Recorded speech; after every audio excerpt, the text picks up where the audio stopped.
Segunda carta de Pedro, capítulo 1.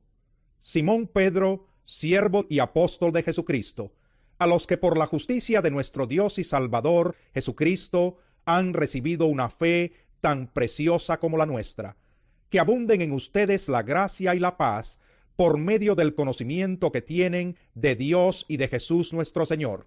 Su divino poder, al darnos el conocimiento de aquel que nos llamó por su propia gloria y potencia, nos ha concedido todas las cosas que necesitamos para vivir como Dios manda.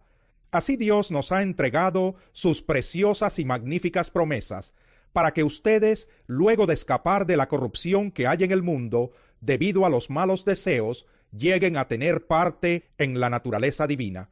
Precisamente por eso, esfuércense por añadir a su fe virtud, a su virtud entendimiento, al entendimiento dominio propio, al dominio propio constancia, a la constancia devoción a Dios, a la devoción a Dios afecto fraternal, y al afecto fraternal amor.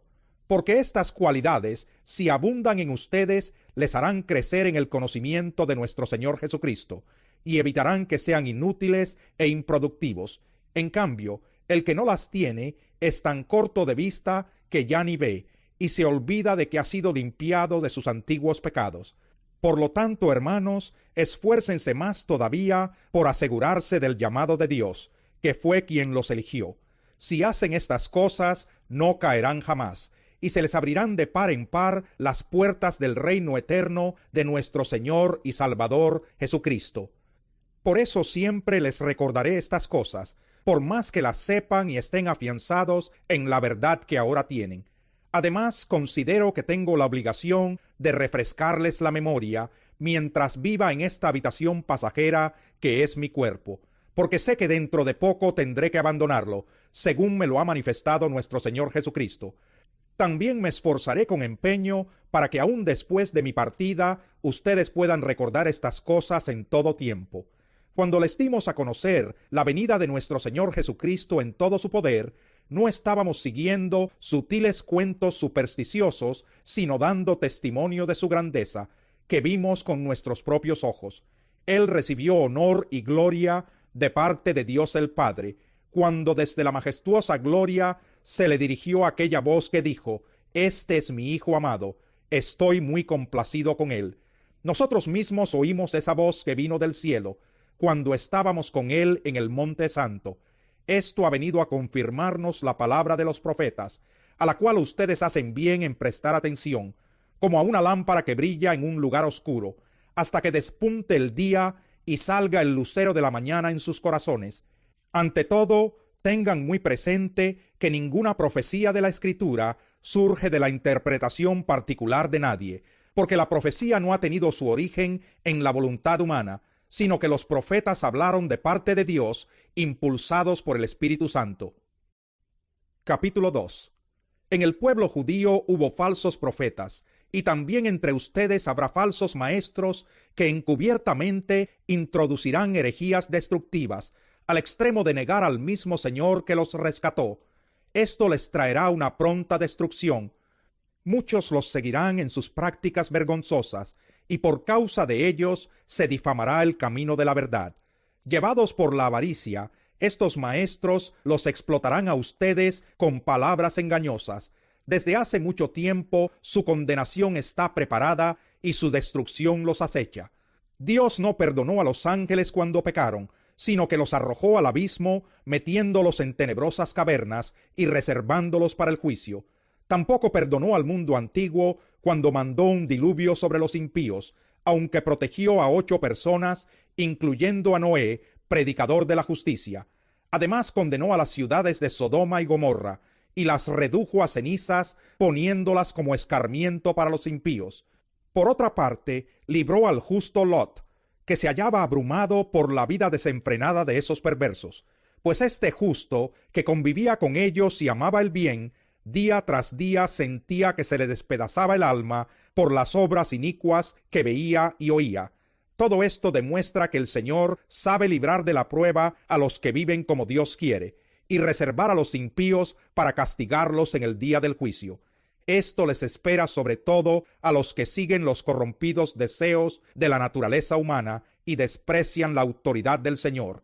Atrevidos y arrogantes que son, no tienen reparo en insultar a los seres celestiales, mientras que los ángeles, a pesar de superarlos en fuerza y en poder, no pronuncian contra tales seres ninguna acusación insultante en la presencia del Señor. Pero aquellos blasfeman en asuntos que no entienden. Como animales irracionales, se guían únicamente por el instinto y nacieron para ser atrapados y degollados. Lo mismo que esos animales, perecerán también en su corrupción y recibirán el justo pago por sus injusticias. Su concepto de placer es entregarse a las pasiones desenfrenadas en pleno día. Son manchas y suciedad que gozan de sus placeres mientras los acompañan a ustedes en sus comidas. Tienen los ojos llenos de adulterio y son insaciables en el pecar. Seducen a las personas inconstantes. Son expertos en la avaricia, hijos de maldición. Han abandonado el camino recto y se han extraviado para seguir la senda de Balaam, hijo de Bosor, a quien le encantaba el salario de la injusticia, pero fue reprendido por su maldad.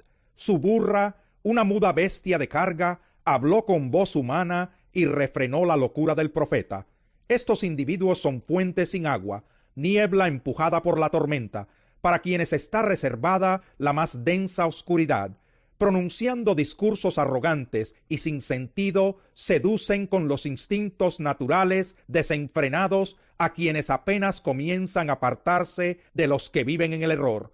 Les prometen libertad cuando ellos mismos son esclavos de la corrupción, ya que cada uno es esclavo de aquello que lo ha dominado. Si habiendo escapado de la contaminación del mundo por haber conocido a nuestro Señor y Salvador Jesucristo, vuelven a enredarse en ella y son vencidos, terminan en peores condiciones que al principio. Más les hubiera valido no conocer el camino de la justicia que abandonarlo después de haber conocido el santo mandamiento que se les dio. En su caso ha sucedido lo que acertadamente afirman estos proverbios: el perro vuelve a su vómito y la puerca lavada a revolcarse en el lodo. Capítulo 3. Queridos hermanos, esta es ya la segunda carta que les escribo. En las dos he procurado refrescarles la memoria para que con una mente íntegra recuerden las palabras que los santos profetas pronunciaron en el pasado y el mandamiento que dio nuestro Señor y Salvador por medio de los apóstoles.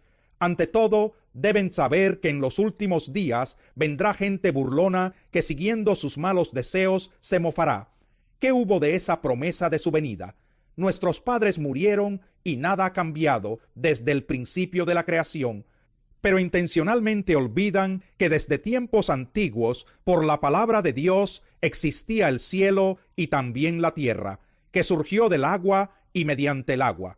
Por la palabra y el agua, el mundo de aquel entonces pereció inundado, y ahora por esa misma palabra, el cielo y la tierra están guardados para el fuego, reservados para el día del juicio y de la destrucción de los impíos. Pero no olviden, queridos hermanos, que para el Señor un día es como 1000 años, y 1000 años como un día. El Señor no tarda en cumplir su promesa, según entienden algunos la tardanza. Más bien, Él tiene paciencia con ustedes, porque no quiere que nadie perezca, sino que todos se arrepientan.